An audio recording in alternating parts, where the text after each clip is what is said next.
What's going on, everyone? Phil here for KO Gaming, and today I'd like to take a few minutes out to let you know my first impressions regarding the latest installment in the Deus Ex franchise, Mankind Divided. I was able to play this game for just a little bit over 9 hours so far during this launch week, and I think that there's some things in the game that I absolutely am loving, and there's other things that are a little bit annoying and disappointing, and I kind of wanted to outline this in a brief video. Now, it is important to note that Mankind Divided is the direct sequel to 2011's last entry in the Deus Ex series, Human Revolution, and things have changed. Back then, the world was rife with people with these augmentations, and there was a lot of different conspiracies and things going on behind the scenes regarding the Illuminati and other people. But at the end of that game, there was this incident where everyone who had augmentations was remotely accessed and basically thrown haywire, and they all went on these kind of murderous rampages that caused people to distrust anyone who had augmentations in their bodies.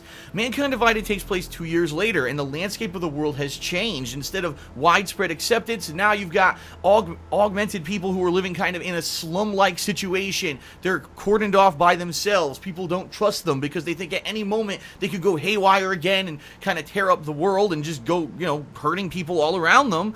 And I think that actually is a pretty warranted concern. So as you take up the role of Adam Jensen once again in this open world RPG exploration adventure, I want to talk a little bit about what I came across.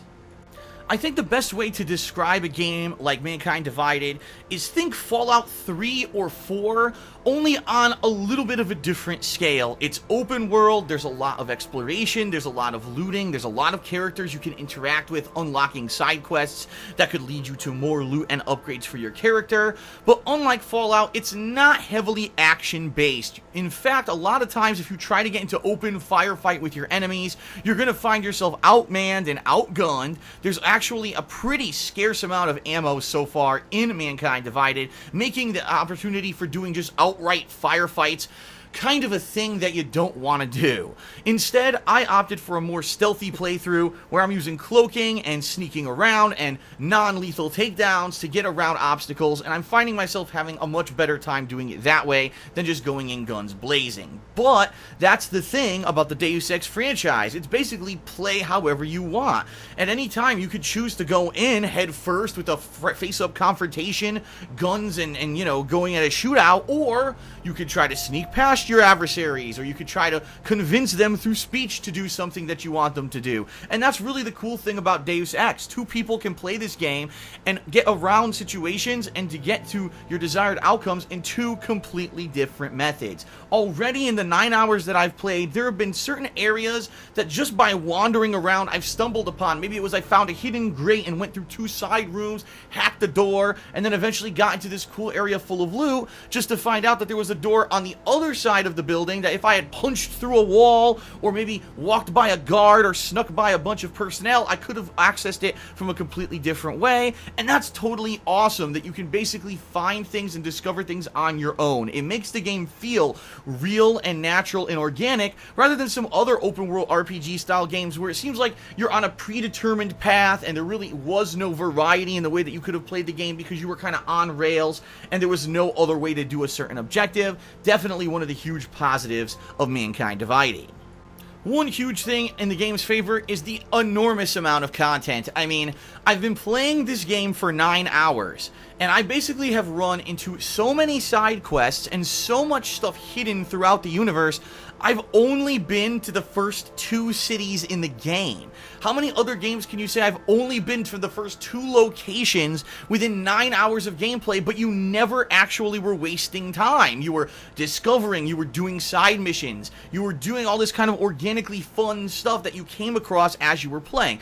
Now keep in mind, you could completely ignore that aspect of the game and not explore whatsoever and just go right along the rails of the narrative that the game expects you to follow for the main questing, and that's fine. I've actually heard that the game probably has around between 10 to 18 hours of content dependent on how you actually play it, if that's your cup of tea. But for me, I'm the kind of person that when I put down my hard-earned money, I want to try to get everything out of the game that I can that at least is I'm finding entertaining. And right now, after 9 hours of going through this open world exploration, I have not been bored hardly ever. Everything I'm doing is unique and different. I'm coming across different enemy types. I'm coming across different locations. I'm getting upgrades for my body so that I'm able to get better abilities and things installed that then subsequently allow me to do better hacking and get into other doors. It's really a cool organic experience. And for $60 to have this much side content, only, 9 hours in, I've only done a few story missions, and I'm very entertained. That's an awesome thing, and a rare thing in this day and age, when a lot of other games you put down your hard-earned money, and you get bored within just a couple of hours with repetitive gameplay and a lackluster story. Now, it is important to note that I am playing this game on the PlayStation 4, and so now that I'm about to talk about the graphical presentation, it may be not in line with what you're experiencing if you're playing it on a different platform. Overall, I've definitely noticed more detail and a lot more organic kind of scenery in Mankind Divided than from Human Revolution. Everything here feels like a natural city. The signs actually read and have information on them that you would see at a real city rather than just having generic or pixely stuff like it would be in a lot of other games. I definitely like the look of the characters. A lot of them look quirky or different, and they have their little eccentricities in the way that they talk or the way that they were designed so that they all feel unique. And when you're walking through these open world cities, you really will feel more like it's a natural thing than, oh man, this was just a staged thing and these characters were placed here. It's an obvious NPC who's going to give me a quest. You never really know that, and a lot of times you'll actually talk to an NPC who looks just like everyone else, but you find out he has a quest for you, so it actually lends itself to even more exploration. But there are a few negatives that I have to mention. First of all, everyone watching me play this game has said this as well, the lip syncing isn't great, and I get the feeling that perhaps the lip syncing wasn't done fully for English, and being that I am English speaking, obviously that's what I'm using in the game, but perhaps maybe it was for French, considering that this was Eidos Montreal that designed the game. I have no idea, but it is a little bit jarring when the lips aren't necessarily lining up with what's being said in the voice dialogue and the subtitles. Also, unfortunately, I'm in the second city now, and I have noticed some frame drops. Now, I don't know if this is going to become a rampant issue the further that I play into the game. I actually didn't get any of these in the first city, but now that I am in the second one, I am noticing some choppiness in the graphics, and I'm a little worried that this might creep up as an ongoing problem in the playthrough as I progress on, but obviously only time will tell. Now, being that I'm doing a mostly non-violent playthrough, I can't really speak too much about the gunplay of the game and if it's improved since the last installment, simply because I'm not really using guns all that often, outside of a tranquilizer sniper rifle that I've used sparingly, and a stun gun that I just purchased and have only used a few times. I found out the hard way that stun gun only works from close range, by the way, so I can't really speak to it. However, I can tell you, from a non-violent standpoint, I am really liking the game. Being able to use your cloak to go short distances without being seen, sneaking by turrets and such, and even past groups of enemies is a really neat thing. Being able to instantly knock out any enemy with the tap of the circle button is really cool, and especially when you have a fully charged battery and you can combo knock out people in a row is a really nice feature as well. However, I do have to mention, it does seem like you have to be a little bit more careful than in the last game, because a few times I've accidentally knocked out a pedestrian completely by accident, by accidentally brushing against the button, and that of course led to mass chaos, making me have to reload a save because I certainly didn't want to fight off the entire city's townspeople. You know what? That's another thing that I should bring up, the save functionality. It's something I absolutely loved about Human Revolution, and I'm loving it again here with Mankind Divided. You can save at any time. It's a no-brainer. Games like Fallout have done it. Every game should do this. Save whenever you want, so that way if something goes wrong, you can reload and fix it. That's the whole point. I mean, yes, the game does have a checkpoint system, and the checkpoint system is pretty good 9 times out of 10, but in a few situations where maybe you're going to hack a really difficult door, or you're going to take on a large group of enemies, and you're afraid that maybe things will go wrong, it behooves you to save right before, and I love the fact that you don't lose out on gameplay that you've done or succeeded at because you're reliant on a checkpoint system. Having the freedom to save whenever you want is a great thing. Now it's time to talk about a few things that are bugging me a bit about Mankind Divided. Notably, and first off, the platforming. I am always critical of games that have first-person platforming because I don't think I've ever really played one that was fully free-flowing and seems to function at all times, and unfortunately this game is no exception. There are certain ledges that are right in front of you that you try to grab, and sometimes your character will grab them and sometimes they won't. There doesn't seem to be any consistency in when you can actually grab the ledge that's 2 inches from your nose, or when you're going to jump in place like an idiot, kind of hoping that your character will latch onto it, and unfortunately sometimes they just never do. In addition, there's been jumps that I've made easily on a first attempt, but then when I went back to the same exact setup and tried to do it a second or third time, the character would fail. It's annoying, and it just leads to silly falls and sometimes damage and or deaths that really should be avoided in a kind of game like this. It shouldn't be primarily a platforming action game, it should be more about role-playing. Now, the second gripe that I have is the hacking. Now, this was a major part of Human Revolution. It's still a huge part of Mankind Divided, but for some reason, I seem to be having a little bit more trouble with it this time around. I know that in Mankind Divided, it's the same thing. You can see it's the same node. You have to try to hack to get to the green one. If you can hack the red one, you get a bonus, and sometimes you can get bonus items by going off of the predetermined path. For whatever reason, it seems to me like they don't give you as much time in this game as they did in the last one, and that you really have to rush and do your absolute best with micromanagement, and you really have to use trial and error repeatedly trying to hack certain puzzles so that you don't run out of time. It just seems a little bit more difficult and jarring, and quite honestly, do I really want to spend a ridiculous amount of time retrying the same hack over and over and over to get through a door?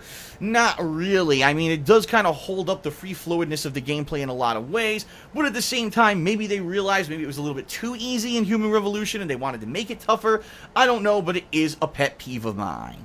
One final thing I do want to mention, I do feel that these Deus Ex games, sadly, are games that are a lot more enjoyable to play yourself than to watch someone else play. There's going to be a lot of time, at least if the person you're watching play the game is playing it with due diligence, where they're simply going to be searching around, going through different cabinets and different chests and hacking and going through doors, trying to look for loot and things that are essential to the game. Now, yes, you can completely skip those things, but that's going to make the game a lot harder because you won't have the amount of money and or the equipment or the upgrade points necessary to get through the story easily, and it's going to be a lot more challenging. So it actually does make sense for you to go out and spend time exploring and looting and doing that kind of stuff. But let's face it, it's not exactly the most riveting stuff, and people have even said to me this week, Phil, why don't you just go into the main story and rush through it? I'm like, but that's not the point of the game. You're supposed to be exploring all of this optional side content to upgrade your character,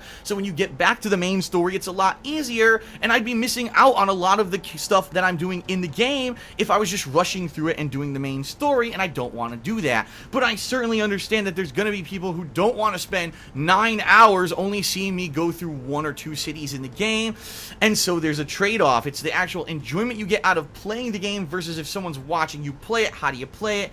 Obviously, this is only a real issue for those who do Let's Plays and streaming of gameplay on the internet. But for me, it is a concern, and I want to play the game the way that it's meant to be played, taking my time to painstakingly look around and find stuff. If I get bored with that, then I'll probably change up my gameplay strategy and try to go through the game a little bit more quickly. But as of right now, with about 9 hours under my belt, it still hasn't gotten stale. I still want to continue to play it that way. Even if it's not the most entertaining thing for my viewers, at least I'll have a great picture of what this game is when I give my final review in a week or so.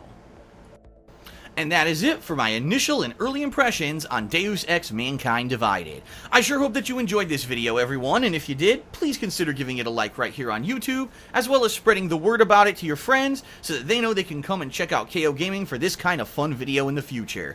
In addition, please be sure to check out the video description where you'll find links to a lot of fun stuff, including my raw, ongoing playthrough of Mankind Divided over on my raw gameplay channel, DSP Gaming, as well as a link to Loot Crate where you can use a referral page and discount code to save 10% on any new subscription, and also my Patreon where your contributions allow me to continue to do this as a full-time job. Thanks a lot for watching, everyone, and I'll see you next time right here on KO Gaming.